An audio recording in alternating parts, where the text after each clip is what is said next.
તો મિત્રો આપણે સવારે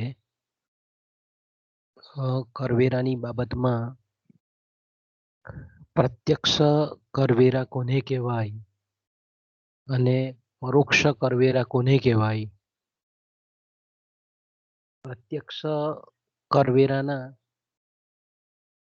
કયા લાભાલાભ છે એના વિશેની આપણે સમજૂતી મેળવતા હતા. અને આપણે પ્રત્યક્ષ કરવેરાના જે કંઈ પણ લાભો છે, એના જે કંઈ પણ ફાયદાઓ છે, એના જે કંઈ પણ બેનિફિટ્સ છે, એના વિશેની આપણે સવારે સમજૂતી મેળવી. અને એમાં આપણે જોયું તે પ્રમાણે કે પ્રત્યક્ષ કરવેરા જે છે એમાં કરવેરાના જે સિદ્ધાંતો છે એ કરવેરાના સિદ્ધાંતોનું એમાં આપણને પાલન થતું જોવા મળે છે. જેમ કે સમાનતાનો સિદ્ધાંત છે, નિશ્ચિતતાનો સિદ્ધાંત છે, કે પ્રત્યક્ષ કરવેરામાં આપણે જાણીએ છીએ તે પ્રમાણે કે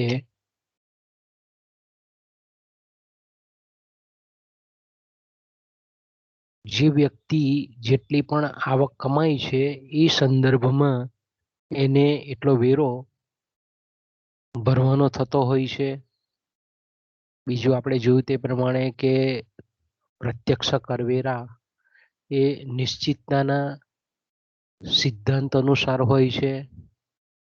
એટલે કે ક્યારે ભરવો, કેટલો ભરવો, કઈ રકમનો ભરવો, કઈ પદ્ધતિએ ભરવો, ક્યાં ભરવો, આવી બધી બાબતો પ્રત્યે બહુ સ્પષ્ટ દિશા સૂચન હોય છે એમાં. બીજું આપણે એ પણ જોયું કે પ્રત્યક્ષ કરવેરા એ કરકસર ભરેલા છે. એટલે કે એનો ઉઘરાવવાનો જે વહીવટીય ખર્ચ છે તે ઘણો ઓછો હોય છે આપણે કહીએ તો.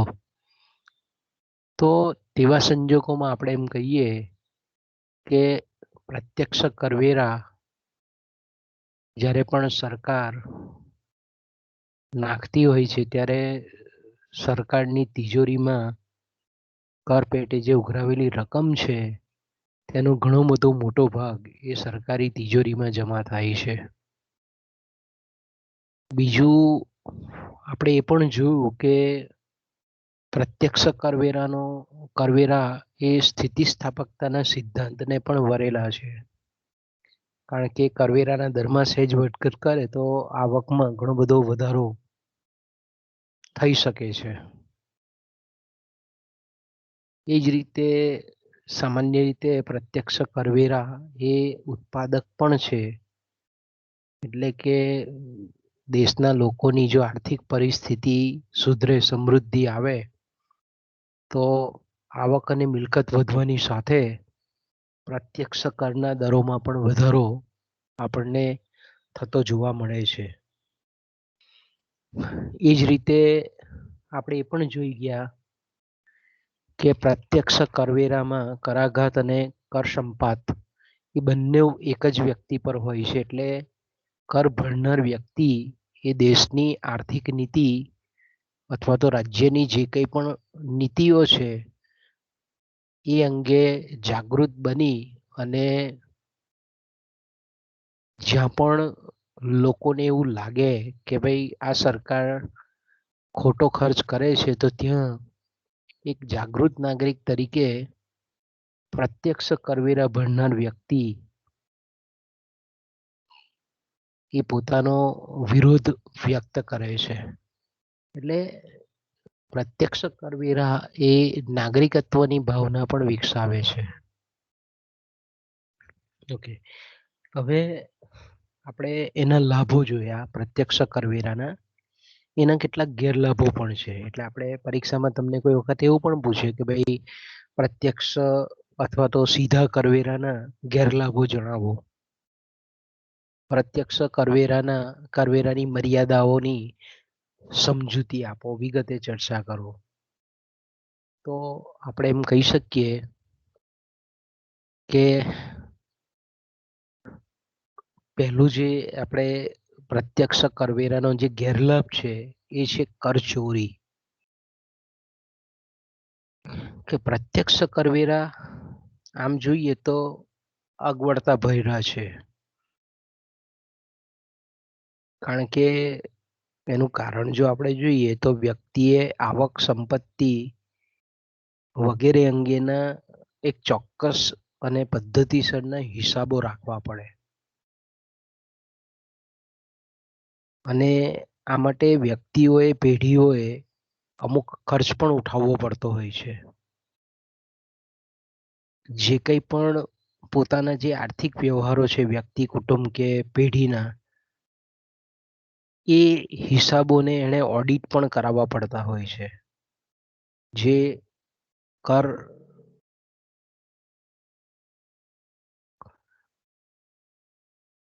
કરવેરાની કચેરીના જે અધિકારીઓ છે એમને પણ એ બતાવવા પડતા હોય છે. એટલે વિવિધ પ્રકારની, જેને આપણે એમ કહીએ ને કે વહીવટી અને ક્લેરિકલ, જેને આપણે કહીએ કે હિસાબી કિતાબી, આપણે એમ કહીએ કે કામગીરી મુખ્ય ધંધાની જગ્યાએ વધી જતી હોય છે. એટલે આવું જ્યારે આપણે એમ કહીએ કે પ્રત્યક્ષ કરવેરા ભરનારને જ્યારે થતું હોય, ત્યારે વ્યક્તિ એવું ઈચ્છે કે ભાઈ ચાલો આપણે એની કરતા કરચોરી કરીએ, એટલે કર જ નહીં ભરીએ, ટેક્સ નહીં ભરીએ. તો આ રીતે આપણે એમ કહીએ કે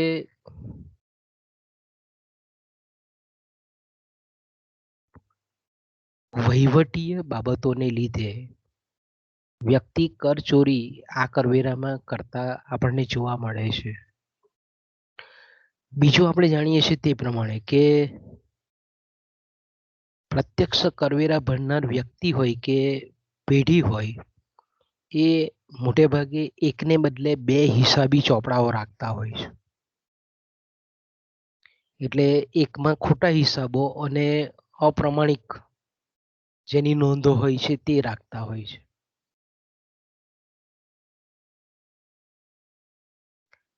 એટલે અમુક, જેને આપણે એમ કહીએ કે આપણે વ્યવહારિક ભાષામાં જેને આપણે બે નંબરના નાણાં કહીએ છીએ કે બે નંબરી વ્યવહારો કહીએ છીએ. બે નંબરી વ્યવહારોનો મતલબ હું? તો ભાઈ ટેક્સ ચોરી, કર ચોરી કરેલા જે વ્યવહારો છે તે, કે ભાઈ રાષ્ટ્રને જે ટેક્સ આપવાનો હોય તેની જગ્યાએ કરમાં આ રીતે ચોરી કરી અને પોતાની આવક અને મિલકતને છુપાવી અને આપણે એમ કહીએ કે બોગસ, અથવા તો જેને આપણે કહીએ કે ફ્રોડ હિસાબી ચોપડાઓ રાખતા હોય છે. એટલે આ પ્રત્યક્ષ કરવેરામાં આપણે એમ કહીએ કે કરચોરી થવાનો અવકાશ પૂરેપૂરો છે, અને એને દૂર કરવાનું કામ એ લગભગ અશક્ય છે. એટલા માટે જ આ પ્રકારનો જે પ્રત્યક્ષ કરવેરો છે એને ટેક્સ ઓન ઓનેસ્ટી કહીએ છીએ, પ્રમાણિકતા પરનો કરવેરો કહીએ છીએ.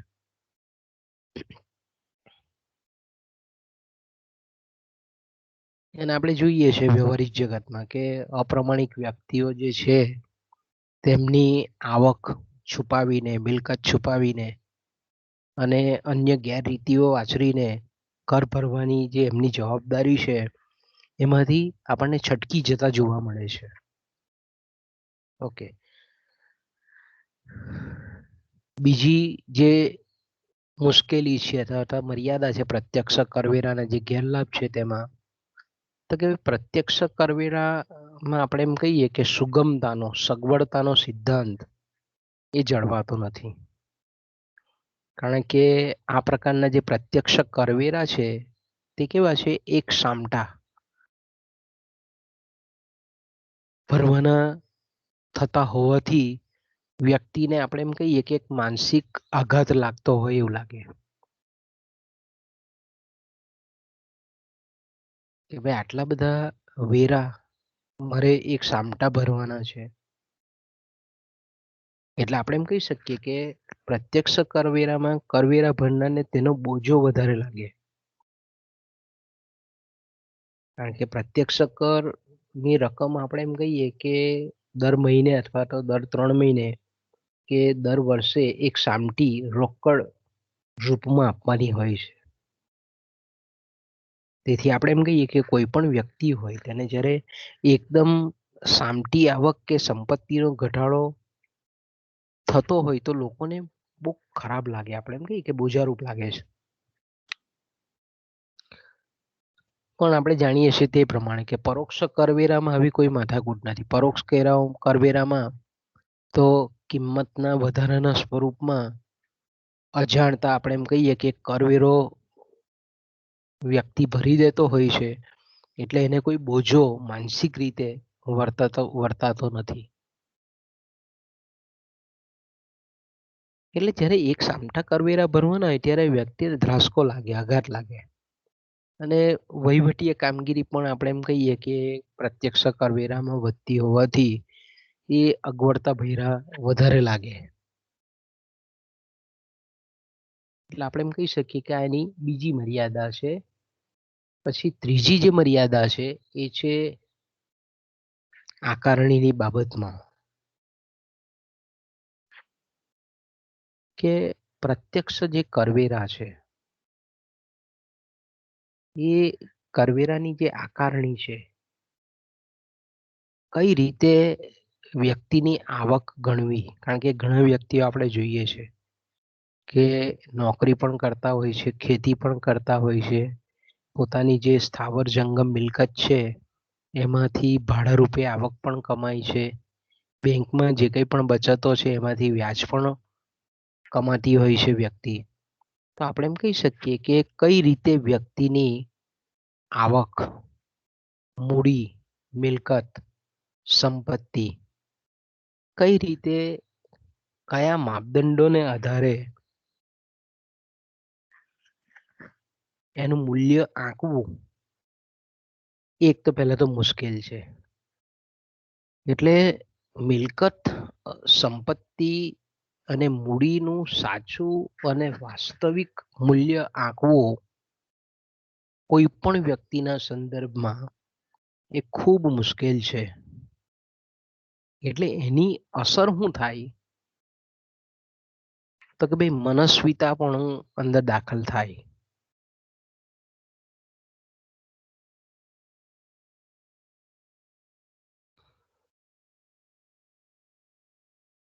કારણ કે ઘણા કરવેરા, પ્રત્યક્ષ કરવેરા એવા છે, મેં કીધું તેમ કે મિલકત વેરો, વ્યક્તિ પોતાની સાચી મિલકત જ નથી બતાવતો. હા, અત્યારે સરકાર એ દિશામાં થોડી પ્રયત્નશીલ છે કે ઇન્કમટેક્સ નો નંબર હોય કે પાન નંબર હોય કે આધાર કાર્ડ નંબર હોય, એની થ્રુ એ કોઈ પણ હિસાબે સરકાર કદાચ આપણે માનીએ કે થોડું ઘણું મૂલ્યાંકન કરી શકે છે. પણ આપણે જાણીએ છીએ તે પ્રમાણે કે કોઈ પણ જે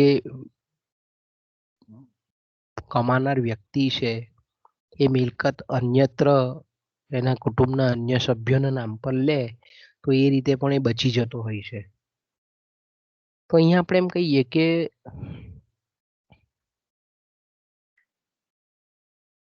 આવા જે પ્રત્યક્ષ કરવેરા છે એના અમુક કરવેરાઓ જે છે, મિલકત વેરો છે, કેપિટલ ગેઇન ટેક્સ છે, એને એનું એસેસમેન્ટ, જેને આપણે એની આકારણી કહીએ છીએ, આકારણી કરવાનું કામ બહુ મુશ્કેલ હોય કે ભાઈ કેટલો મૂડી લાભ. કારણ કે આપણે જાણીએ છીએ તે પ્રમાણે કે કોઈકે જમીન લીધેલી હોય અને પછી એને ઊંચી કિંમતે વેચે તો દસ્તાવેજમાં એનું મૂલ્ય જુદું હોય અને એકચ્યુઅલ મૂલ્ય જુદું હોય. એટલે વાસ્તવમાં એને કેટલો મૂડી લાભ થયેલો છે એનો સાચો આંકડો સરકાર જાણી શકતી નથી.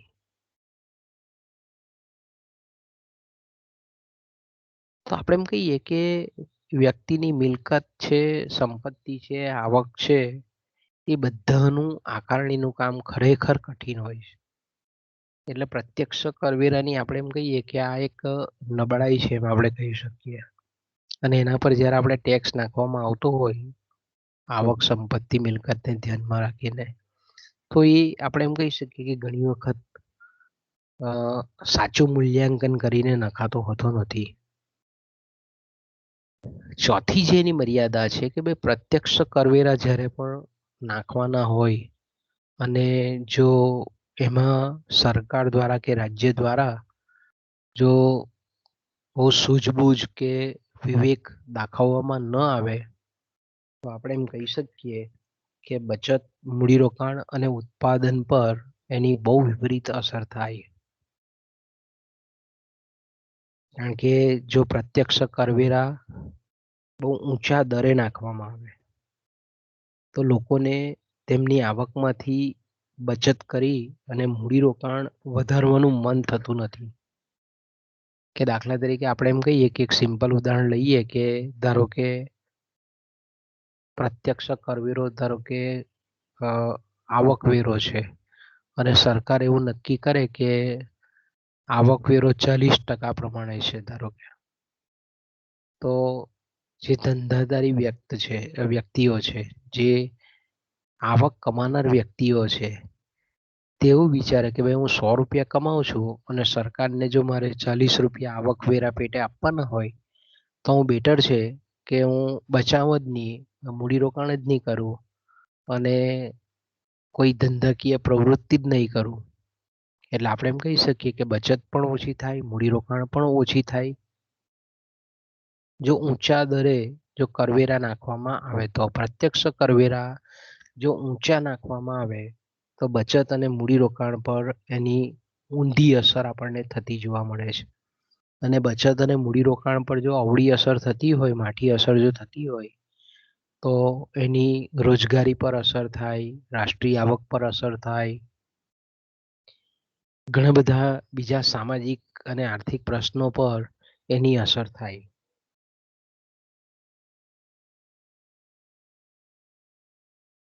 એ જ રીતે આપણે એમ કહી શકીએ કે કારણ કે કોઈ પણ વ્યક્તિ છે તે ટેક્સ ભરે છે તો પોતાની મહેનત કરીને જે કમાયેલો હોય અને એ જ્યારે સરકારને આપવાની થતી હોય ત્યારે એક જાતનો કચવાટ અનુભવતો હોય.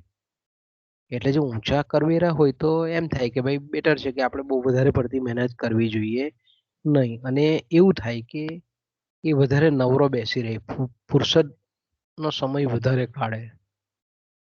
જો કરવેરાના પ્રત્યક્ષ કરવેરાના દર ઊંચા હોય તો. એટલે મેં કીધું ને મૂડીરોકાણ ઘટે, ઉત્પાદન ઘટે, ઉત્પાદન પણ કુલ ઉત્પાદન ઘટવાનો પણ સંભાવના રહે. એટલે બજારમાં પુરવઠો ઓછો આવે, પુરવઠો ઓછો આવે એટલે આપણે જાણીએ તે પ્રમાણે કે ભાવ વધારો થાય. એટલે ભાવ વધારો, મૂડીરોકાણ ઘટે, રોજગારીમાં ઘટાડો થાય અને અર્થતંત્રમાં એક જેને આપણે એમ કહીએ ને કે આર્થિક અસ્થિરતા પ્રવર્તતી આપણને જોવા મળે.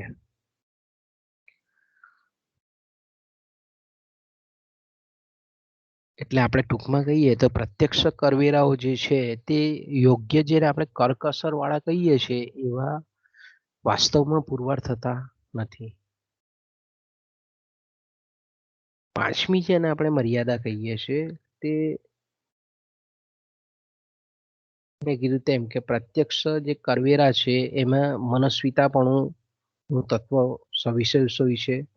કારણ કે જ્યારે સરકાર દ્વારા પ્રત્યક્ષ કરવેરા નાખવામાં આવે છે ત્યારે વ્યક્તિની જે કર ભરવાની શક્તિ છે એનું યોગ્ય માપ કાઢી શકાતું નથી. એટલે આત્મલક્ષીપણું આપણે એમ કહીએ કે આ કરવેરાઓમાં આપણને વધારે પ્રવેશતું જોવા મળે છે.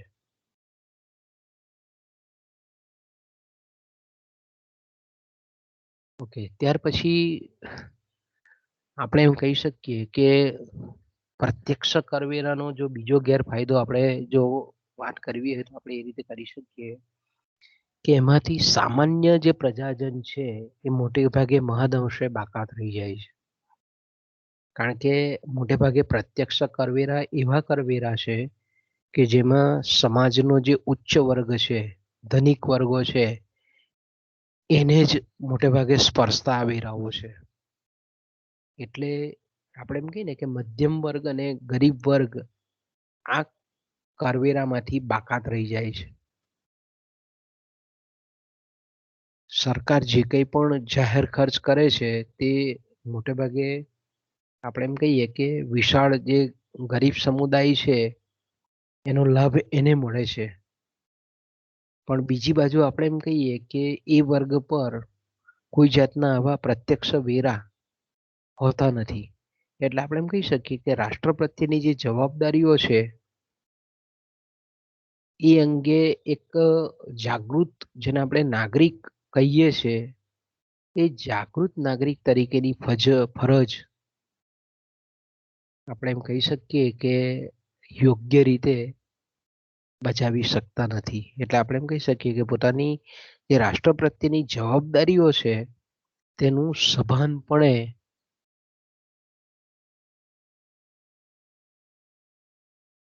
કેળવી શકતા નથી. સભાનતા એના પ્રત્યે નથી આવતી એ લોકોને. પરિણામે આપણે એમ કહીએ કે રાજકીય જાગૃતિ, જેને આપણે દેશભક્તિ કહીએ છીએ, દેશદાસ કહીએ છીએ, એ પ્રમાણમાં ઓછી વિકસે છે. તો આ પ્રત્યક્ષ કરવેરાનો આપણે એમ કહીએ કે ગેરલાભ છે. ઓકે, ત્યાર પછી પરોક્ષ કરવેરા આપણે સવારે ચર્ચા કરી ગયા છે એની મોટા ભાગે. તો ભાઈ ફરીથી પાછો એનો આપણે જ્યારે પરીક્ષામાં મેં કીધું તેમ કે પરોક્ષ કરવેરા કોને કહેવાય, આડકતરા કરવેરા કોને કહેવાય, અપ્રત્યક્ષ કરવેરા કોને કહેવાય, એના લાભાલાભની, એના ગેરફાયદા અને ફાયદાની વિગતે ચર્ચા કરો. આવો પ્રશ્ન એક અલગ રીતે પણ પૂછી શકાય. તો આપણે એમ કહી શકીએ કે જે કરવેરાના નાણાકીય બોજો કર ભરનાર વ્યક્તિ અન્ય વ્યક્તિ પર ખસેડી શકતો હોય તો તેવા વેરાને આપણે પરોક્ષ કરવેરો કહીએ છીએ. અને ખાસ કરીને આપણે એની જો વ્યાખ્યા બીજી રીતથી આપણે કરવી હોય તો એ રીતે કરી શકીએ કે જે કરવેરામાં કર સંપાત એટલે કે કરાઘાત અને કર સંપાત, અથવા તો તમે બીજા શબ્દોમાં પણ બુક કરી શકો એને કર સંપાત અને કર ભારણ જુદી જુદી વ્યક્તિઓ પર રહેતું હોય છે તો તેવા કરવેરાઓને પરોક્ષ કરવેરા, અપ્રત્યક્ષ કરવેરા કે આડકતરા કરવેરા કહેવામાં આવે છે. પરોક્ષ કર જે વ્યક્તિ પર લાદવામાં આવે છે તે બીજી વ્યક્તિઓ પર આરામથી, સરળતાથી એનું વિવર્તન કરી શકે છે, એનું સ્થળાંતરણ કરી શકે છે, એની ફેરબદલી કરી શકે છે. સવારે આપણે ચર્ચા કરી ગયા તે પ્રમાણે કે વસ્તુઓ પરના જે વેરા છે, વસ્તુ વેરાઓ, એને મહદઅંશે આપણે પરોક્ષ કરવેરા ગણાવી શકીએ. કારણ કે વસ્તુઓ પર નાખવામાં આવતા વેરાની રકમ સરકાર ને ઉત્પાદક કે વિક્રેતા ભરતો હોય છે, પરંતુ ઉત્પાદક કે વિક્રેતા એ ગ્રાહક પાસેથી વસ્તુનો ભાવ લેતી વખતે, એની કિંમત લેતી વખતે તેમાં તે રકમ બજારની પરિસ્થિતિ પ્રમાણે એ ઉમેરી દેતો હોય છે. એટલે આપણે એમ કહી શકીએ કે કરવેરાનો જે પ્રત્યક્ષ નાણાકીય બોજો છે એ અલ્ટિમેટલી અંતિમ એ ગ્રાહકો પર આપણને પડતો જોવા મળે છે. તો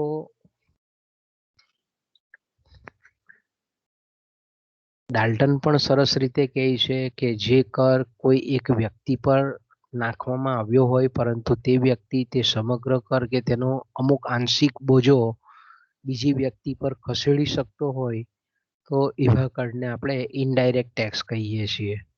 ઓકે, જે સ્મિલ આપણે સવારે પણ એની ચર્ચા કરી ગયા છે કે જે વ્યક્તિ પાસેથી સરકાર કર વસૂલ કરે તે વ્યક્તિ કરનો બોજો અન્ય વ્યક્તિ પર, ત્રાહિત વ્યક્તિ પર ખસેડી શકે તેવી સરકારની જ્યારે ઈચ્છા સફળ થાય તો તેને આપણે પરોક્ષ કર કહીએ છીએ. તો પરોક્ષ કરના આપણે ઉદાહરણો પણ જાણીએ છીએ. વેચાણ વેરો છે, મનોરંજન ટેક્સ છે, આયાત નિકાસ જકાત છે, પછી આપણે એમ કહીએ કંઈક અંશે સેવા કરવેરો છે, સેવા પરનો વેરો છે.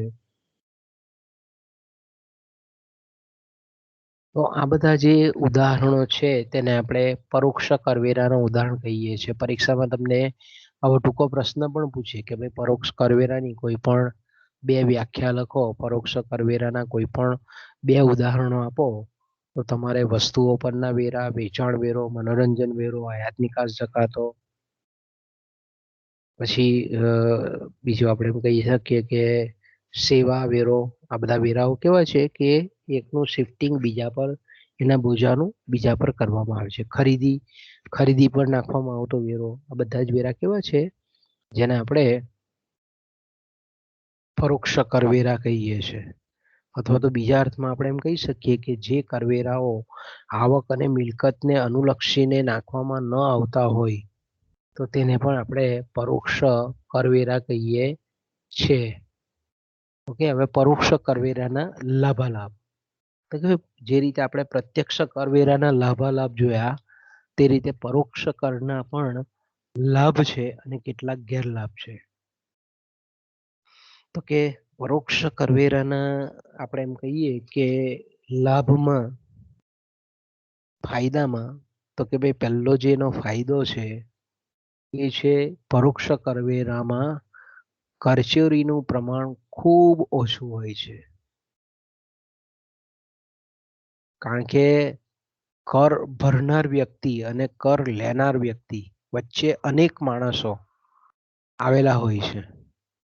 એટલે કરચોરી કરવાનું કામ કેવું છે પરોક્ષ કરવેરામાં પ્રત્યક્ષ કરવેરાની તુલનામાં ખૂબ મુશ્કેલ છે.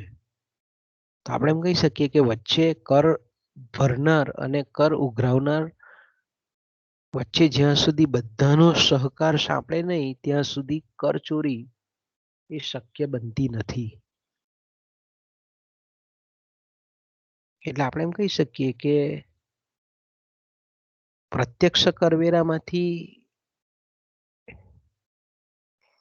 વ્યક્તિ ઘાલમેલ કરે. પ્રત્યક્ષ કરવેરામાં વ્યક્તિ શું કરે છે? પોતાની હોશિયારી કે આવડતનો ઉપયોગ કરી અને છટકી જાય. પણ પરોક્ષ કરવેરામાં વ્યક્તિ વસ્તુ ખરીદે એટલે એણે કરવેરો ભરવો જ પડે. એટલે આપણે એમ કહી શકીએ કે કરચોરીનો અવકાશ પરોક્ષ કરવેરામાં ઘણો ઓછો હોય છે.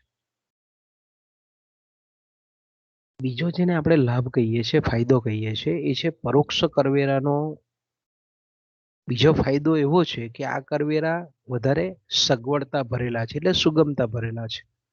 સુગમતાના સિદ્ધાંતનું પાલન કરે છે. કારણ કે લોકો પાસે વસ્તુની કિંમતના એક ભાગ રૂપે આ કરવેરાઓ વસૂલ કરવામાં આવે છે. એટલે આપણે એમ કહી શકીએ કે વ્યક્તિ અજાણ્યામાં કરવેરો ભરતો હોય છે. પરોક્ષ કર કેવા હોય છે? વ્યક્તિ કોન્શિયસ જાગૃત રહીને સભાનતામાં નથી ભરતો, પણ અનકોન્શિયસ જેને આપણે કહીએ કે અજાગૃત રહીને એ કરવેરો ભરે છે. એટલે આપણે એમ કહીએ કે અંધારામાં લેવાયેલો કર એવું આ કરનું બીજું સમાનાર્થી નામ પણ છે, અંધારામાં લેવાતો કર. જે રીતે આપણે પ્રત્યક્ષ કરવેરામાં પ્રમાણિકતા પરનો કર કહેવામાં આવે છે, તેવી રીતે અહીંયા કેવું છે? અંધારામાં લેવાતો કર કહેવામાં આવે છે. અને બીજું આપણે સગવડતા ભરેલા એટલા માટે પણ છે કે લોકો પાસે જો પૈસા હોય, નાણું હોય, ખરીદ શક્તિ હોય ત્યારે જ એ વસ્તુની ખરીદી કરવા જતો હોય છે. એટલે પરોક્ષ કરવેરા ભરવા માટે કોઈક વિશિષ્ટ સમયગાળો કે અન્ય કોઈ બીજી જોગવાઈ એને કરવાની આવશ્યકતા હોતી નથી.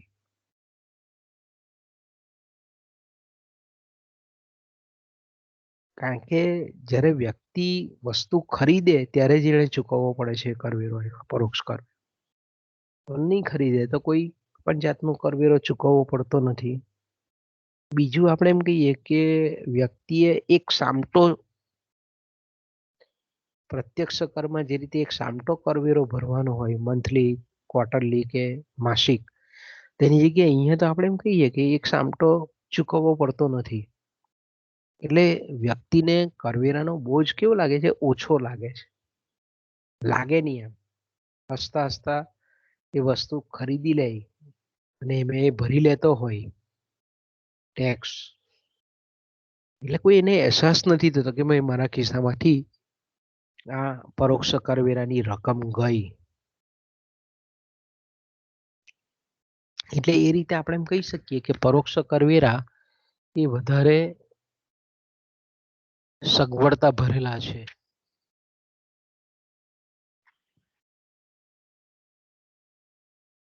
બીજું આપણે એમ કહીએ કે પરોક્ષ કરવેરો જે છે એ કરનો જે બેઝ છે, કરના પાયાને કેવો બનાવે છે? વિશાળ બનાવે છે, વિસ્તૃત બનાવે છે. કારણ કે આપણે આવકવેરો જોઈએ છે તો કે આવકવેરો આપણે ભારતની વાત કરીએ, આવકવેરાને આપણે પ્રત્યક્ષ કરવેરો કહીએ છીએ. તો કે આપણે આપણા દેશની જે 1 અબજ ને 30 કરોડની વસ્તી છે તેમાંથી માંડ આપણે એમ કહીએ કે 20 કરોડ લોકો કદાચ આવકવેરો ભરતા હશે. તો આપણે એમ કહીએ કે પ્રત્યક્ષ કરવેરામાં આવકવેરાનો દાખલા તરીકે તો આપણે ઉદાહરણ લીધું એવા ઘણા બધા વેરા પ્રત્યક્ષ કરવેરા છે કે એનો પાયો બહુ સીમિત છે. જ્યારે પરોક્ષ કરવેરાનો પાયો કેવો છે? કરવેરા ઉઘરાવવા માટેના પાયાને એના બેઝને એ બહુ બ્રોડર બનાવે છે, વિસ્તૃત બનાવે છે, વિશાળ બનાવે છે. કારણ કે પરોક્ષ કરવેરો આપણે એમ કહીએ કે અસંખ્ય વસ્તુઓ પર નાખી શકાય છે. આપણે બોલપેનથી માંડીને દવાથી માંડીને તમામ જે નાની મોટી વસ્તુઓ વાપરીએ છીએ એ તમામ વસ્તુઓ પર સરકાર પરોક્ષ કરવેરો નાખી શકે છે. એટલે આપણે એમ કહી શકીએ કે પરોક્ષ કરવેરો એ સરકારનો જે જાહેર આવકના સ્ત્રોતને બહુ વિશાળ બનાવે છે. એટલે આપણે એમ કહી શકીએ કે કોઈ પણ આવક ધરાવનાર વ્યક્તિ એ ગરીબ પણ હોય, મધ્યમ વર્ગીય પણ હોય, ઉચ્ચતમ મધ્યવર્ગીય પણ હોય કે શ્રીમંત હોય, એ તમામ પ્રકારની આવક ધરાવનાર પ્રત્યેક વ્યક્તિ રાજ્યનો જે સામાન્ય ખર્ચ છે એમાં પરોક્ષ કરવેરા રૂપી એ પોતાનો ફાળો આપી શકે છે.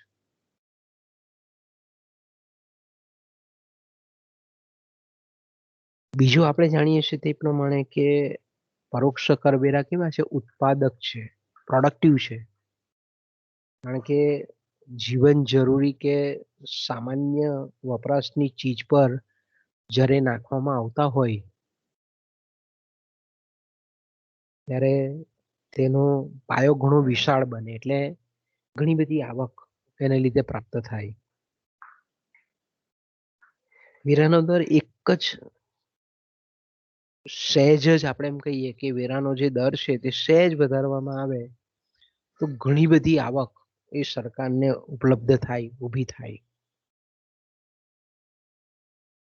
દાખલા તરીકે આપણે એમ કહીએ કે સરકાર એવું ઈચ્છે કે ભાઈ મીઠા ઉપર, સોલ્ટ પર ટેક્સ નાખવામાં આવે તો હવે મીઠું છે તો મીઠું એક ગરીબમાં ગરીબ વ્યક્તિ પણ વાપરતો હોય અને મોટામાં મોટો શ્રીમંત પણ વાપરતો હોય. તો સરકાર આપણે એમ કહીએ કે મીઠા ઉપર કર નાખે તો સરકારને ઘણી બધી આવક એમાંથી પ્રાપ્ત થાય. તો આ પરોક્ષ કરવેરા ઉત્પાદક પણ કરવેરા છે. બીજું આપણે જાણીએ છીએ તે પ્રમાણે કે પરોક્ષ કરવેરા માં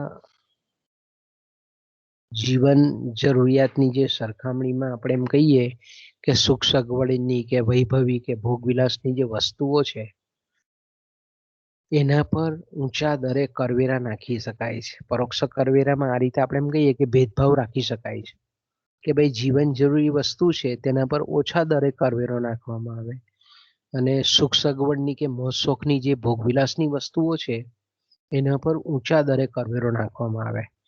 એટલે આપણે એમ કહી શકીએ કે પ્રગતિશીલતાનું તત્વ પરોક્ષ કરવેરામાં આ રીતે નાખવામાં આવે એટલે ધનિક વર્ગ જે આપણે એમ કહીએ કે સુખ સગવડની કે મોજશોખની વસ્તુઓ વાપરતો હોય તો તેની પાસેથી આવક લઈ અને પછી સમાજનો જે નિમ્નતમ વર્ગ છે એની પાછળ આવકનું ફાળવણી કરી શકાય છે. તો આપણે એમ કહી શકીએ કે પરોક્ષ કરવેરા છે તે આવકની જે અસમાનતા છે એ અસમાનતાને ઘટાડે છે. શું કરે છે? અસમાનતાને ઘટાડે છે. બીજું આપણે એમ કહીએ કે ખાસ કરીને હાનિકારક અને મોશકની જે વસ્તુઓ છે, હાનિકારક અને મોશકની જે વસ્તુઓ છે એ વસ્તુઓ પર પણ આપણે એનો જો સમાજમાં વપરાશ ઘટાડવો હોય તો તેવા સંજોગોમાં આપણે એમ કહીએ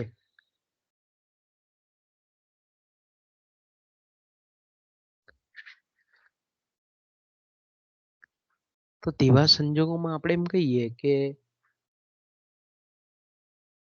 આવી જે હાનિકારક વસ્તુઓ છે એ વસ્તુઓનો જો વપરાશ કરવો હોય, ઓછો કરવો હોય તો તેવા સંજોગોમાં આપણે એમ કહીએ કે આવી વસ્તુઓ પર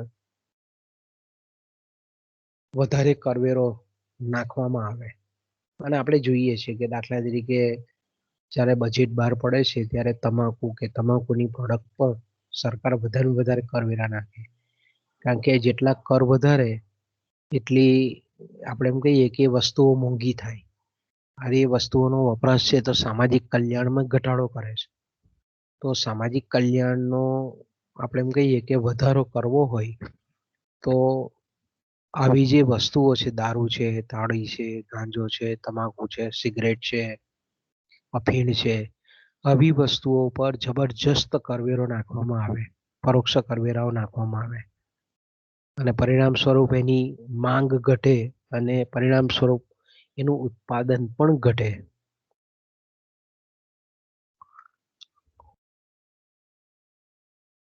એટલે આપણે એમ કહી શકીએ કે આવી જે હાનિકારક વસ્તુઓ છે એનો ઉપયોગ ઘટાડવો હોય અને સામાજિક કલ્યાણમાં જો વૃદ્ધિ કરવી હોય તો પરોક્ષ કરવેરા એ રીતે ખૂબ ઉપયોગી કરવેરા છે. તો આમ એનો જો સારાંશ આપણે જોઈએ તો પરોક્ષ કરવેરા ન્યાયપૂર્ણ બનાવી અને આવકની અસમાનતા ઘટાડવાના સાધન તરીકે પણ એનો ઉપયોગ થઈ શકે છે. અને છેલ્લો જે ફાયદો છે તે કે પરોક્ષ કરવેરા એ સામાન્ય જે પબ્લિક છે, સામાન્ય લોકો છે એને સ્પર્શતા કરવેરા છે. કે દાખલા તરીકે આપણે એમ કહીએ કે પરોક્ષ કરવેરા જે છે એ પરોક્ષ જે કરવેરા છે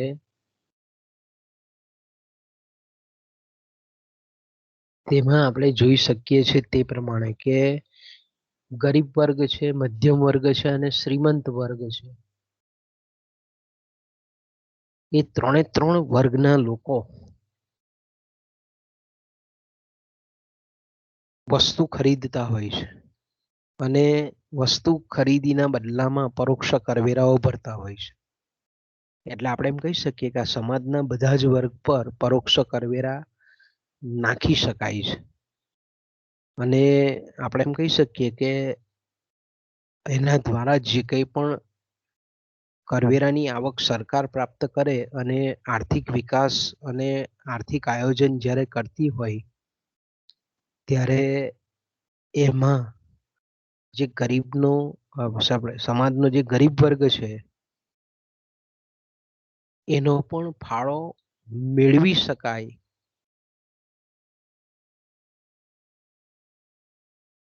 કારણ કે આપણે જાણીએ છીએ તે પ્રમાણે કે ગરીબ વર્ગને આર્થિક વિકાસના ફળ મળતા હોવાને લીધે તેમના પર થોડો ઘણો જો આવો પરોક્ષ કરવો જ આવે તો એ કદાચ બહુ અન્યાય ગણાય નહીં.